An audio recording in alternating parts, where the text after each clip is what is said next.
Ketua Umum DPP Partai Golkar, Bung Bahlil Lahadalia, telah memberikan sebuah arahan untuk memberikan dukungan sepenuhnya terhadap pernyataan Presiden Prabowo Subianto tersebut. Semuanya, pada hari ini saya Idrus Marham, Wakil Ketua Umum DPP Partai Golkar, yang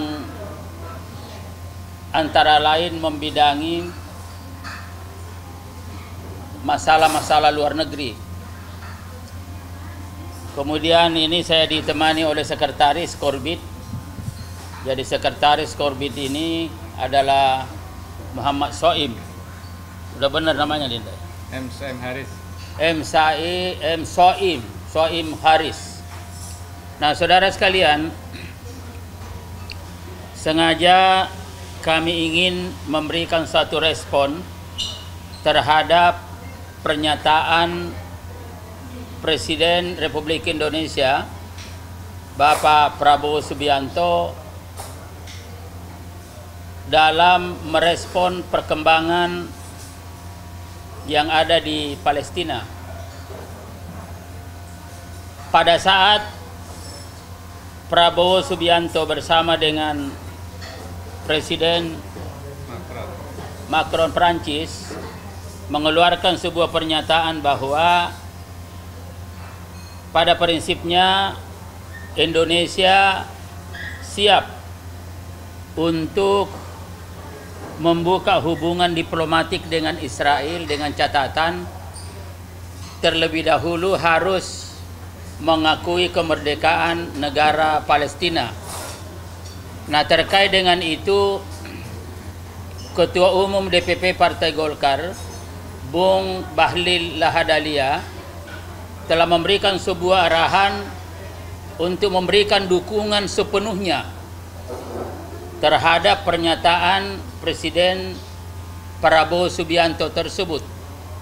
Bahkan Bung Bahlil Lahadalia mengatakan bahwa sebagai partai yang berada dalam koalisi Indonesia Maju, Kabinet Merah Putih, di mana Partai Golkar dalam pembentukan ini menjadi inisiator bersama-sama dengan Prabowo, Ketua Umum DPP Gerindra dan partai-partai lain, mengatakan bahwa justru Partai Golkar akan mengambil kepeloporan dan berada pada bagian terdepan untuk mendukung seluruh kebijakan-kebijakan yang diambil oleh pemerintahan di bawah kepemimpinan Prabowo Gibran. Ada beberapa pertimbangan, saudara sekalian.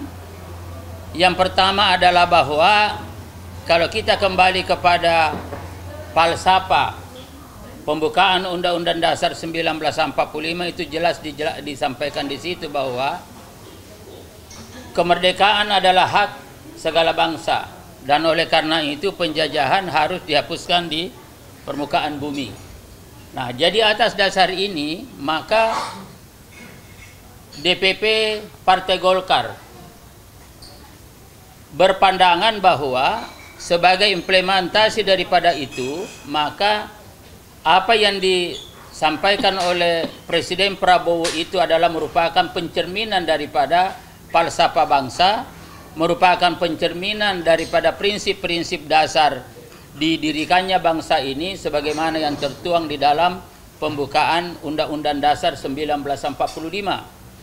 Nah, oleh karena itu maka Bung Bahlil Lahadalia juga memberikan apresiasi yang sebesar-besarnya karena Pak Prabowo tidak hanya sekedar melaksanakan politik luar negeri yang bebas aktif, tetapi justru Pak Prabowo selaku pemimpin bangsa Indonesia sudah mengambil inisiatif yang lebih progresif.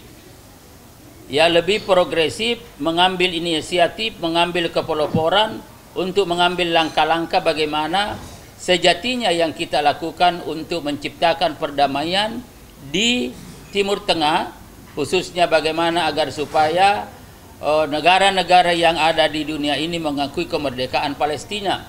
Nah, saya kira ini, dan oleh karena itu Ketua Umum Partai Golkar menilai bahwa langkah yang diambil oleh Presiden Prabowo Subianto tidak hanya bebas aktif tetapi juga proaktif dan dijamin ada produktivitas memberikan solusi-solusi yang ada, sehingga upaya untuk perdamaian dan bagaimana bangsa Palestina untuk mencapai kemerdekaannya itu tidak seperti selama ini, itu seakan-akan hanya status quo, tidak ada kemajuan-kemajuan. Tetapi begitu Pak Prabowo ke luar negeri dulu, dan saya kira ada beberapa pernyataannya juga yang penting disampaikan, dan perlu kita ingat bahwa Pak Prabowo ketika itu juga sudah menghimbau negara-negara Islam bahwa perlu persatuan dan kesatuan, tidak hanya dalam pernyataan-pernyataan tetapi juga harus ada dukungan secara konkret. Jadi istilahnya tidak hanya omong-omong tetapi ada dukungan secara konkret bagaimana agar supaya kemerdekaan Palestina itu dapat segera terwujud dan tidak terjadi suatu proses penzoliman yang dilakukan oleh Israel di sana. Nah, oleh karena itu, maka sekali lagi DPP Partai Golkar memberikan dukungan sepenuhnya pernyataan Prabowo, dan juga ada satu partai atau beberapa partai dan juga lembaga-lembaga keagamaan dan lembaga-lembaga sosial sudah juga memberikan pernyataan, dan karena itu kita harapkan ini nanti betul-betul menjadi sikap dan pandangan politik sebagai pencerminan daripada bebas politik, bebas aktif luar negeri bangsa Indonesia, dan sekaligus bagaimana agar supaya penjajahan di atas bumi ini kita hapuskan. Nah, saya kira itu pernyataan dari DPP Partai Golkar, dan sesuai dengan arahan Ketua Umum DPP Partai Golkar. Ada tambahan, Dinda? Silakan. Ayo tambahin dong. Lo kan sekretaris, masa? Ya, berlarut-larut. Dan saya kira kebutuhan di masa depan dengan banyak perubahan geopolitik global ini, saya kira bahwa semua bangsa ini harus bekerja sama. Koeksistensi, saling mengakui, saling menghargai, itu saya kira yang menjadi jalan yang nggak bisa dihindari oleh masa depan umat manusia. Oleh karena itu bahwa pengakuan ya keras di Israel itu, mereka tidak mau ke Palestina. Yang kedua, ya ada kelompok, itu jalan tengah yang terbaik bagi masa depan umat manusia.